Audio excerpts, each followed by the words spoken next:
I've never done it. You're gonna taste, you're gonna taste Elliot's, right? And he's gonna, oh, these herbs are lovely, and you'll be like, why does yours taste like a wooden spoon?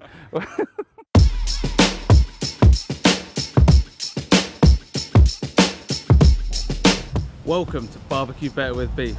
I'm here in Hackney at a proper old school boozer, the Spurstow Arms, to meet Elliot Cunningham. Let's go and find out where he is. Hey buddy, hey. How you doing, man? You good? Yeah, all good, man. Nice to see you. So today I'm going to show you how to make the best wood-fired chicken. A couple of little tricks and tips on the way. Let's get going. Let's do it. Mate, so obviously we're talking about cooking chicken today, but the first thing is the fire and how important it is to fire. And I know from past experience, I don't think I've been patient enough to let either the wood cook down, and it's come off with a bit of a funny, bitter taste where I've just had to throw the food in the bin, and I'm not quite sure why that is.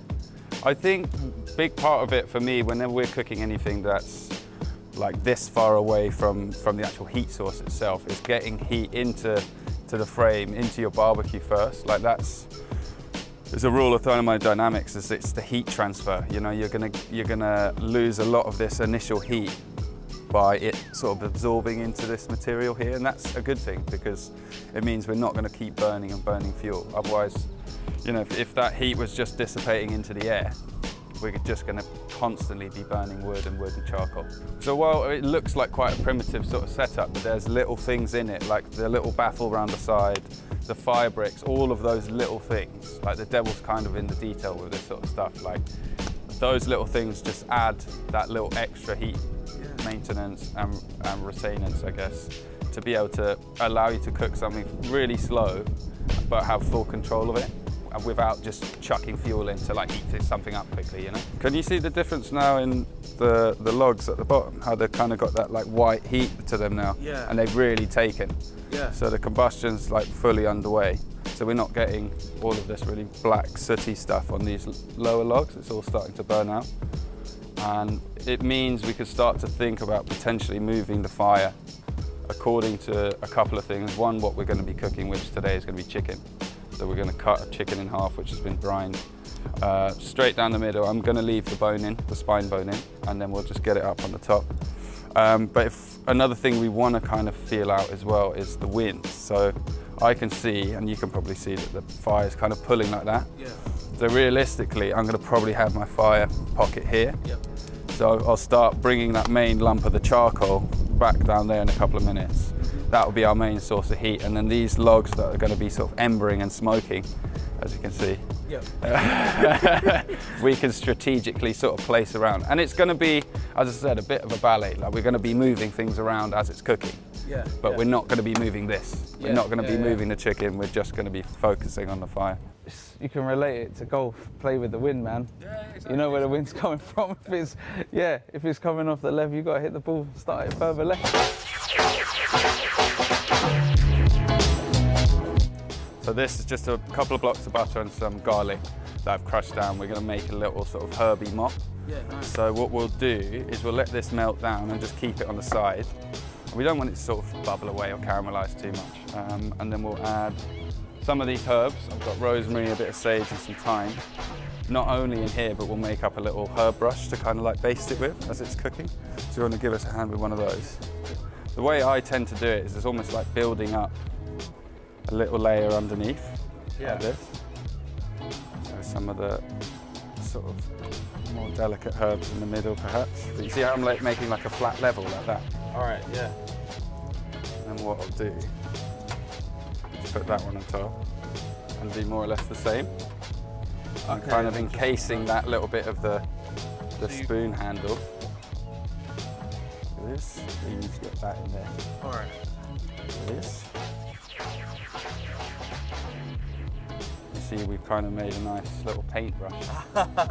The idea, pinch it like that. Get a good wrap on the first side at the bottom. And now what I'm going to do is, you see the side, I'm just trying to find that. And if I do this, you can make that look very easy. For you, that's your turn. that's it. Yeah, that's it, exactly. And then we just use that as a means to apply our sauce from here onto the chicken. Yeah. And we're not sort of having to like brush with a tiny little brush, you know? You've got some distance between you and the heat then. Genius. Absolute genius. Again, another life hack, as you could call it, making life easy for yourself. Are you going to give this a go? Yeah, I'm doing it. Yeah, let's go. Totally forgot what you've done. I mean, I wouldn't overthink it, to be honest. It's just get it tied on there as securely as possible. But it's that little bit at the bottom to start with, and then you've got some sort of almost like, you know, those old knife handles that are sort of bound up. I've never done this before. You're gonna taste, Elliot's, right? And he's gonna, oh, these herbs are lovely, and you'll be like, why does yours taste like a wooden spoon? Why does it taste like a golf club? Yeah. Tastes like a 9-iron. How did you tie it? You see how you've got a little bulky bit there? Yeah. Maybe you go down there to force that back towards the stem of that. All right. You go up down there. Like that way? Yeah, and then down by the side of that. Yeah.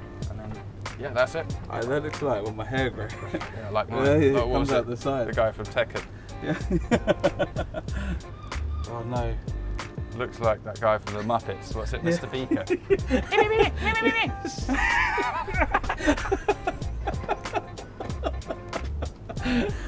I'm going to put some of this into here as well. Just literally rip it up. I don't want too much. I'm going to supercharge the herb flavour. You see how these are breaking into charcoals now? Yeah. Yeah, the whole thing's like even. Yeah. A nice even thing. So again, it's, just feeling it with your hands as well. But this point is going to be notably hotter. Yeah. And that's what I always refer to as like the little core fire, as we have when I'm teaching people for service and stuff like that. This is almost more important during a restaurant service, because if it picks up in service and we want to speed things up a little bit, or we've got to cook a little faster, we can take from our little core fire. But the idea is that we're always adding to it. Yeah. So we're always going to throw in another log here, but that's not going to compromise what we've got going on up here. Yeah. We can just let that kind of tick away. Right, so chicken's here, ready to go on, but it's been in a brine. Yeah, so this chicken particularly has been in a brine for 2 days. We tend to go for, if you're doing a brine at home, I'd say 4 litres of water, you want roughly 180 grams of salt. Okay. So and what that's going to do is it's going to open out our muscle texture, and it's going to start breaking the bonds between the muscles. So we're going to start tenderizing. But not only that, is we're going to season the meat inside. So we're going to add whatever flavorings to our brine that we like. I mean, I've gone for a fairly simple sort of spec with this: garlic, herbs, and a little bit of our barbecue rub. Because I want chicken to be the main sort of deciphering flavor. And then we're simply going to cut it down the back and just grill it one side more or less all the way through, and then just give it a last minute flip. But the brining process is super key, because it allows us, as I said, to tenderize the chicken all the way through, to impart the salty flavors inside it, and it gives us an extra sort of barrier for keeping it moist and juicy, which when you're cooking a whole bird, or if you're cooking a chicken on the barbecue, can either be undercooked typically or dry. You know, I feel like we've all been there with chicken particularly. But this process, I think, helps showcase how easy it can be, especially doing a whole bird and not having to worry about it being whole like this. Yeah. So we typically, when you're spatchcocking something, you remove the spine either side like this. Yeah. But I don't really care for that. I kind of like to keep wastage down, and I like people getting stuck in and gnawing away at that little bit. I like to eat this bit. I like to eat chicken neck. It's one of my favourite things. But you can see, just like that, sharp knife going down fairly easily. And I know you mentioned about maybe not pressing these flat enough before. Yeah. So here, between the two breast pieces, you've got the bone, the breastbone, right? Yeah. You see that? That's where our two wishbones are. They're kind of pointing into a V there. If you take the heel of your knife and just give it a little tap. All right. And that's just kind of opened that little bit up. We don't want to go all the way through, but it's just opened this top end up. so that we can get a little bit more of a flat surface. That makes life so much easier. The times when I've been like just pushing the thing like that and then thinking about like, do I press with it on my foot or something like that? I can't get that people's elbow. Yeah, exactly. Yeah. Exactly, yeah. And then that looks a little bit prettier all of a sudden. Yeah. Because I don't ever think a raw chicken looks particularly appetizing, does it? So we're gonna just chuck it on, super simple, up like that, at the back. So you always keep it skin side up? Skin side up, the reason being that I hate grilled chicken that's got the tongue marks all over it. You know, when you've got really nicely cooked bird and it's got those sort of black sort of smears of the tongue over the top of it. I want to cook it almost all the way through this side. Okay. And what's going to happen there is this chicken's going to start to dry out, the skin's going to start to dry out. Yeah. Then when we flip it, which is just dictating the colour at that stage, we're not going to worry about burning something. We're going to get really nice, crispy, sort of bubbly skin. And we're confident in the fact that it's already cooked. And as it's drying, we can baste it with a little bit of this, and that's going to start sucking that in, and it's all good things. Yeah, we're getting, it's about this control again, isn't it? Like, it's high above this, but we see how this reacts in the first sort of 5–10 minutes. And we can adjust it accordingly. We can add some more wood to it, we can add some more charcoal, we could bring it down, which I don't think we'll have to do, because I'd rather cook it slowly. And then we start to get all of that collagen broken up a little bit, and everything gets a bit more jammy and delicious. Amazing. And now it is just chill out. Grab a beer, sit down. So, you can see now that it's all starting to dry out. If you put your hand on there, you're actually getting some temperature in there, like it's warm. You know, it's warmer than you. Yeah, it is warm, yeah. And even up in the thicker parts here at the breast. So we know that we're, I'd say, based on that, if you feel that little bit there, it's quite firm. Yeah. That's probably mid-60s in there. Wow. So we're just shy, probably another 6–7 degrees, and we'll be technically cooked. We want to bring it a little bit further than that. And then the middle of the breast, still a little bit colder, but what we'll do is we'll bring it down here for the flip, give it a little baste with our herb brush and some butter. But like with how we set the fire up to begin with, it's all about us having some control. So we know that this is going to be very hot down here. So we're going to move all of these charcoals out for the time being, because the last thing we want to do after spending so long grilling that is then burn it. All right? Because I haven't got one I made earlier, sadly. Didn't think that far ahead. But what I didn't do on the first land, actually, which we can do now, is add a few more of these, which is just some of the herbs that we have left over. Just directly on the grill like this. Yeah. And this is just going to start to sweat out some of its oil and give us a final little herby flourish. What we should have now.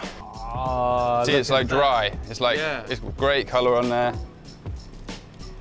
And now we can get involved with this. We can have this at the bottom. And the heat from the fire is gonna... so you can be proper generous with it. Yeah. Yeah.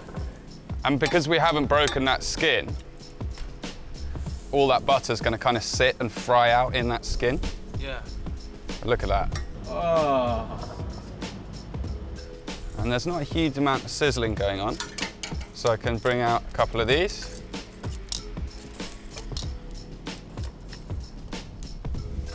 And again, all about the control. We can just slowly grill the other side, so that we get a similar sort of colour on the skin. And we know by the time we built that colour up on the skin side, give it a flip, give it a little lick with this butter, check it, test it for temperature. It's amazing, like just letting it cook like so slowly, how that colour just slowly just changes, and it's all about time and patience, which, as I said in the past, I haven't had that time and patience, and it's a lovely way to cook as well, watching it and just chilling out. You can sit in the garden or wherever and have a few beers, relax with your mates, and I feel so relaxed with you cooking. It's so much more relaxing you cooking than me. That's what it is. It's, yeah, if you want to be relaxed cooking, get Elliot, not me. Yeah. Yeah. So again, just manipulating the fact that we have a bit of control now.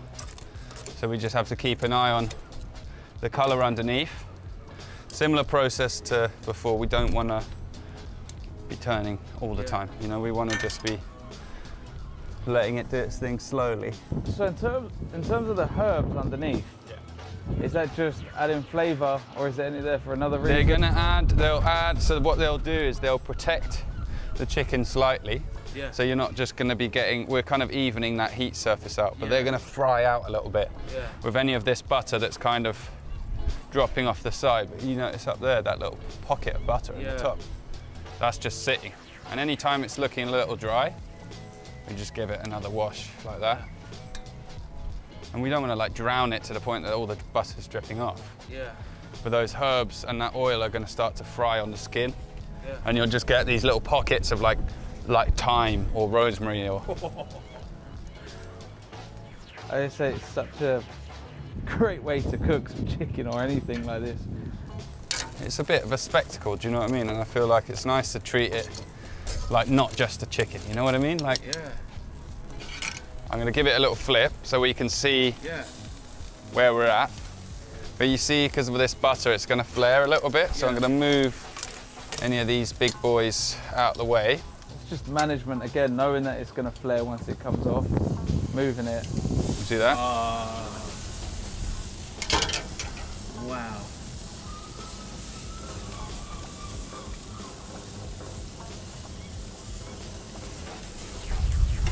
Here it comes.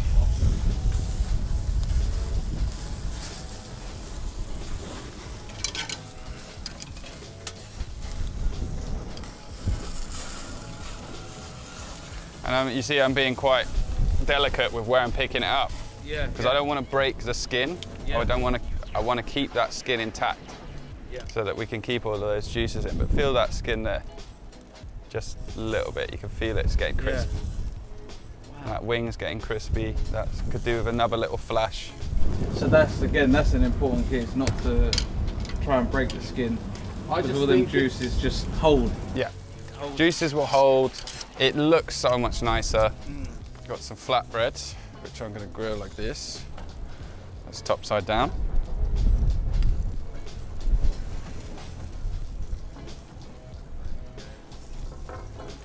You know, like meat bread that you get in a Turkish restaurant. Yeah. That's my favourite thing.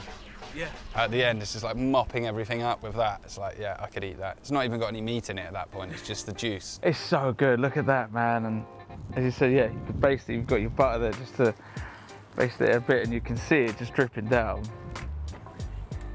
Oh, man. What we're going to do, that's bubbling now, so it's toasted up nicely.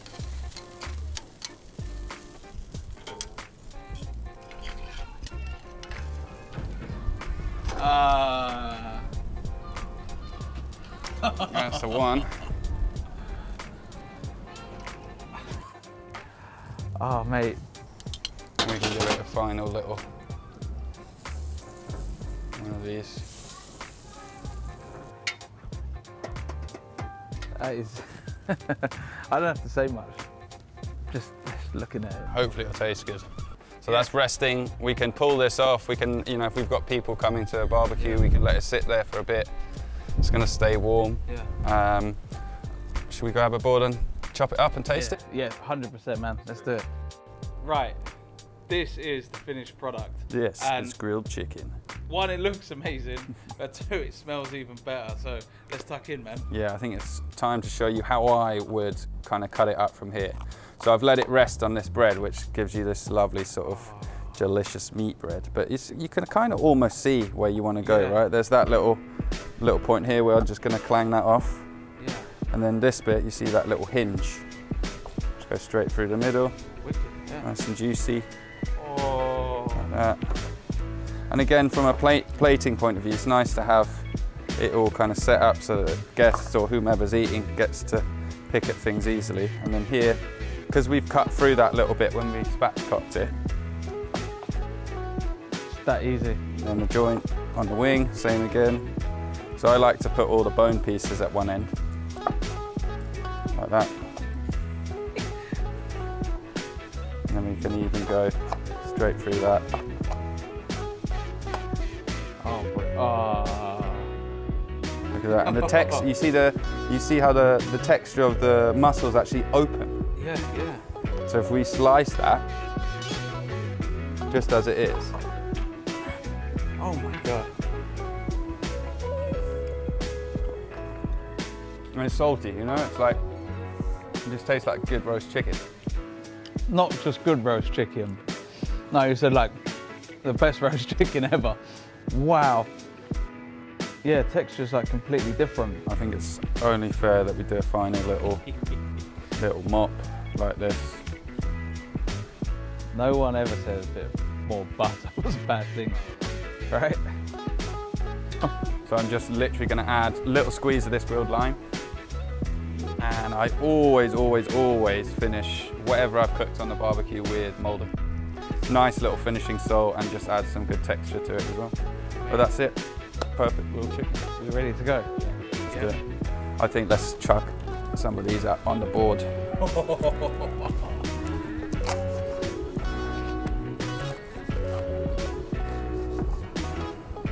I think it's worth trying a bit of chicken breast, to be honest. Let's do it. Because it's like, that will be the notable difference. Okay, let's do it. You know what I mean? Yeah.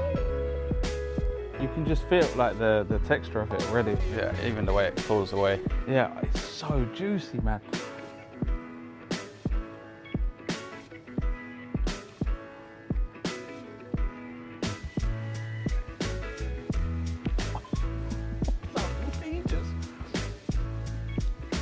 Like that grilled flavour, and then obviously like how soft it's gone with the way you've used the brine, the slow cooking of it. The texture's just so different to any other chicken, and then all the flavours, the basting of it, the butter, the herbs. I mean, we said we're going to cook some good chicken. This is without doubt the best chicken I've ever eaten. Without doubt. This is the best chicken I've ever eaten. I was going to Happy Gilmore it, but... Oh my God. I mean, like, anyone even thinking coming down this way for some food, come to the pub and you got to try this food, because that is... no, I'm not lying. I'm not lying. This is the best chicken I've eaten.